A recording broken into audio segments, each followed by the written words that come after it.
Welcome to the Morning Download podcast, your go-to resource for personal finance, economics, and market insights.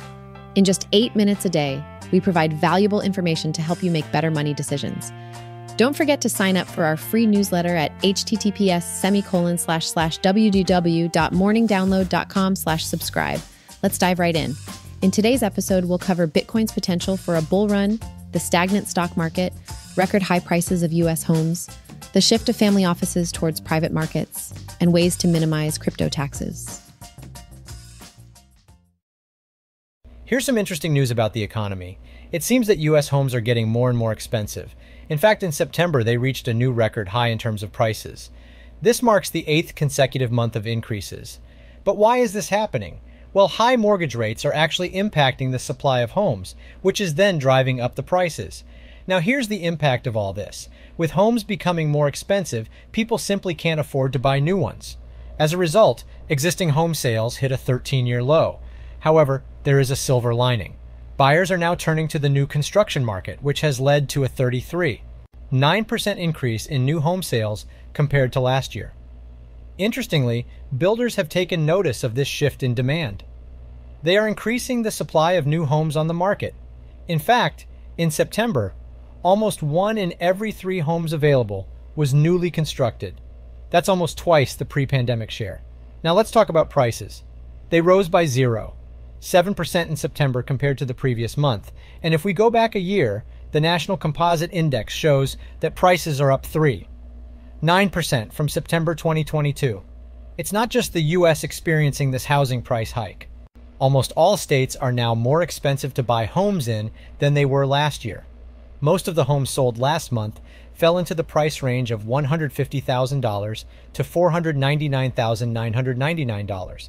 The median house price has also risen by 4% year-on-year to $391,800. In other news around the world, Tesla recently won a court battle against unions in Sweden. Pinduoduo, a Chinese company, saw a surge of 315% in transaction revenue as consumers hunted for bargains.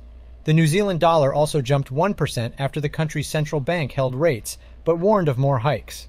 Lastly, gas prices have dropped for more than 60 consecutive days. So here's some interesting news. Family offices, which are basically the private investment arms of wealthy families with assets of $100 million or more, are shifting their focus away from stocks. Instead, they're putting more of their money into private markets.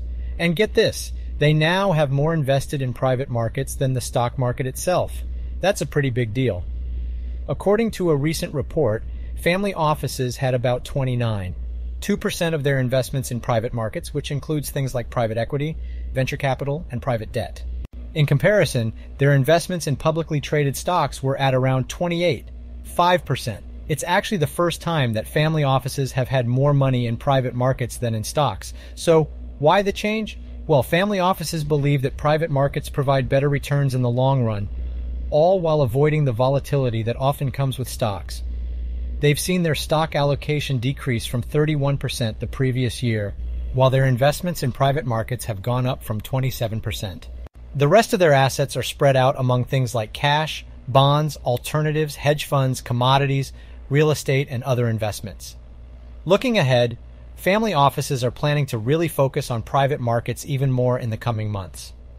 Around 41% of them have expressed intentions to increase their allocations to private equity funds, and about a third of them are looking to invest more in direct private equity deals. On the other hand, only 23% plan to add to their investments in developed market public stocks, while 15% are actually planning to reduce their stock holdings. However, it's still uncertain if this strategy will actually prove to be beneficial. One thing to note is that private equity funds are currently facing challenges with tight financing and expensive loans. Plus, there's a lack of exits due to a scarcity of initial public offerings, IPOs. And let's not forget, family offices are still investing in stocks, just not as heavily as they used to. In other news, a federal judge has ruled that the Federal Trade Commission, FTC, can seek stricter limitations on Meta's use of personal data. It's definitely a development worth keeping an eye on. Crypto is gaining popularity once again, which means many investors are making profits. However, the downside is having to pay taxes on those capital gains. The good news is that there are ways to minimize your crypto tax. One strategy is to mitigate gains with losses. Just like with any investment, you can offset your crypto gains by using losses from other investments throughout the year. This is known as tax loss harvesting and can help you write off up to $3,000 in a given year. Another tip is to hold on to your crypto for at least 1 year before selling. By doing so, you become eligible for the advantageous long-term capital gains rate. This can be a significant tax benefit. If you engage in crypto mining, don't forget to factor in your expenses. Despite the seemingly cost-effective nature of mining, there are significant expenditures involved, such as computers, servers, electricity, and internet service provider fees. You can deduct these costs from your mining income, but it depends on how you classify your mining operation. Consider engaging in charitable giving if you have more crypto profits than necessary. By donating a portion of your crypto to charity, you can reduce your tax liability. You'll receive a deduction equivalent to the fair market value of your crypto at the time of donation. Timing is also important when it comes to selling your crypto. If you have the flexibility, wait for a more favorable tax rate before selling. Retirement investment options can also be explored. Investing in crypto through a retirement plan, such as a traditional or Roth IRA, can allow you to defer or potentially eliminate investment gains. Keep in mind that this route is more complex compared to investing through a standard brokerage account. It's important to emphasize that avoiding crypto taxes is not recommended. Not only is it illegal, but it can also lead to interest penalties or even criminal charges. Failing to report income and pay taxes on crypto, or not properly reporting your transactions, may result in receiving a letter from the IRS. It's best to stay on the right side of the law when it comes to your taxes. In today's episode, we discussed the current state of Bitcoin and stocks, record high home prices and low supply, the shift in investments by family offices, and strategies to minimize crypto taxes. Thanks for tuning in to the Morning Download, your go-to podcast for personal finance, economics, and market insights in just 8 minutes a day. Don't forget to subscribe for more helpful content and sign up for our free newsletter at morningdownload.com/subscribe.